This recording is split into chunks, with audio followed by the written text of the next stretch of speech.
In this lesson, we'll learn how to clone out certain parts of a photo using the Clone Stamp tool. So this is a photo that we've already used in a couple of lessons in this course.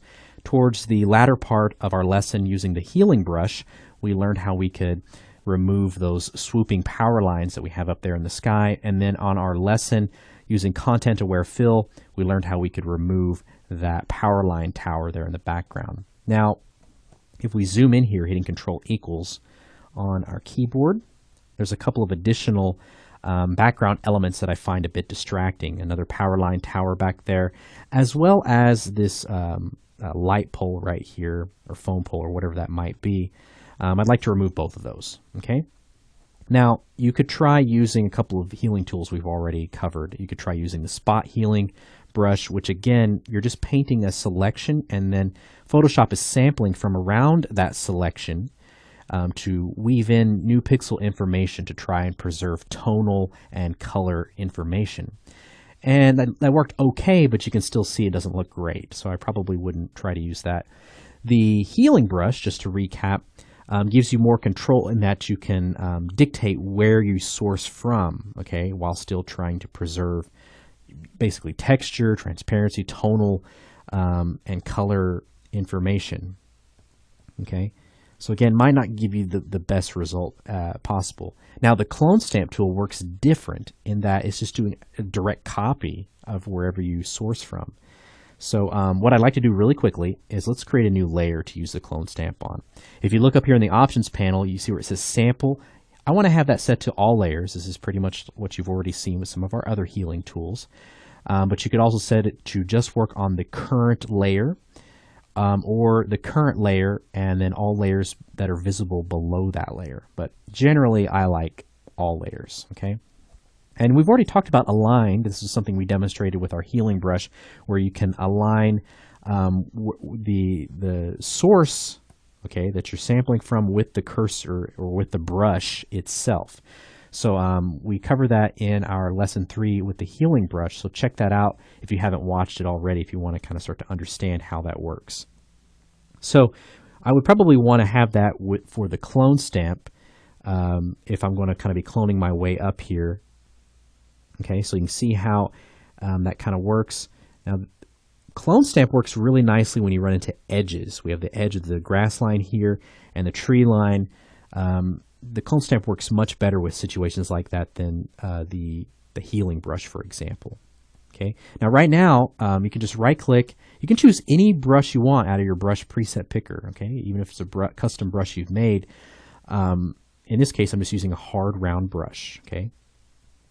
And so you can see how we can just kind of clone right across. Now, in this case, I'm continuing to resample kind of as I go, even though I got the source point aligned with my brush. Okay, but you can see just kind of how nicely that works. And I like using the Clone Stamp for little fine knit areas like this. Now, we're using a hard round brush again. You could come into your brush panel. You could turn on, say, transfer, and if you wanted to turn on pen pressure for both opacity and flow, to kind of dictate that if you're using a stylus. And so if you just want to kind of to use that to kind of for some better blending, you could, okay, for your hard round brush. Or you could switch to a soft round brush. We kind of got a lot of organic elements from these tree branches back there. I might try that instead. Again, turning on transfer. And that'll just kind of help me start to kind of weave some of that information in there. The Clone Stamp, you have more control than anything, okay? Because you can really dictate the type of brush that you want to use. You're able to dictate where you're sourcing from and really kind of how you blend that information in. It's a very powerful tool, whereas the healing brush and spot healing brush are trying to kind of take care of a few things automatically for you, just in each in their kind of own way. Okay, but as I kind of start to work this in, I'm using kind of a soft round brush in this case, just because everything's kind of a little bit more out of focus back here. So that's kind of my reasoning behind that. But already that's starting to look pretty nice. You just got to be really careful about not getting a repeated a repeated pattern that starts to occur. Okay, so I'll kind of continue on up here, kind of cloning out this power line tower. Now, as I do that, I'd like to take the opportunity to talk to you about the clone source panel, which is right here. Look for this little icon. If you don't see it, come up to Window, and then you can choose Clone Source, and it'll jump right up. Now, there's a lot of different options in here. I'm not going to get too heavy into them. I just mainly want to kind of talk to you about how you can have different clone sources saved. So by default, you'll have this first one here, and if I kind of hover around, you can see that it's sourcing from where I sampled or up here in the sky. I can choose another one of these to select it, and let's say I source from, let's say I just source down here in the grass somewhere, okay? So you can see if I hover around, you can see the preview of where it's sourcing from, but if I jump back to this other source and move around, you can see it's remembering that clone source. So you can have up to 5 here, and so you might find that handy if you got a lot of specific areas you're focusing on. You may want to jump to a specific source if you feel that that is the case that you need to do. Now, if you don't like having that little preview, you can just uncheck Overlay and you won't see that. But I love having that. That really does help me out quite a bit. Now, we'll go ahead and kind of continue up here. I'm going to kind of continue just kind of cloning out this tower. And again, you know, for something like this, I'll find myself kind of resampling. We got a little kind of a hairy area down here. So I might kind of want to sample there. And what's really cool, let's zoom in here just a little bit more, is we got this option right here. And this basically can allow you to flip whatever you're cloning horizontally or vertically. So that could come in really handy, especially if we get down here and we're starting to kind of clone some of these other elements and we don't want it to look like they're perfectly repeated. So like take, let's try this. Let's sample kind of that area right there. See how it's an exact copy? Well, if I flip that horizontally, see how it's reversed?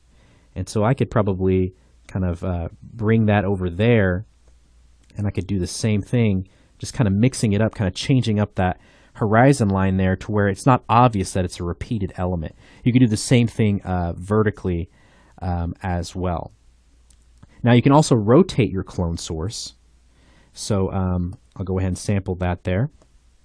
And you can kind of rotate it like so. And you can kind of see how, we'll do that a little bit more extremely. You can see how that source is rotating. Let's do that even more. So it's rotated differently from what we had there. And I could kind of start to bring that in as well.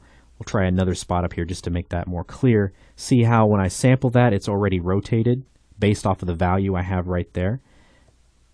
And you could keep doing that more and more. Okay, so even if I sampled right here, you can see how it's automatically rotating based off of the value that I have here. Of course, if you want to reset it, you can just hit 0. If I were to sample again from right there, you can see how it's very consistent. So you have a lot of control as far as kind of cloning over some of these different little areas here to really kind of remove something and just make it feel very seamless. Okay. So kind of zooming out there, that feels very nice. Go ahead and hide our clone source panel there. And just toggling all those edits we made on that layer, you can kind of see the difference there. And so that worked out really nicely, especially since they're really far away. We've now taken this entire image and just made it look a lot more serene and peaceful image of nature, as opposed to really what we had to begin with. So that's how you can use the clone stamp to really get in there and clone out any unwanted elements of an image.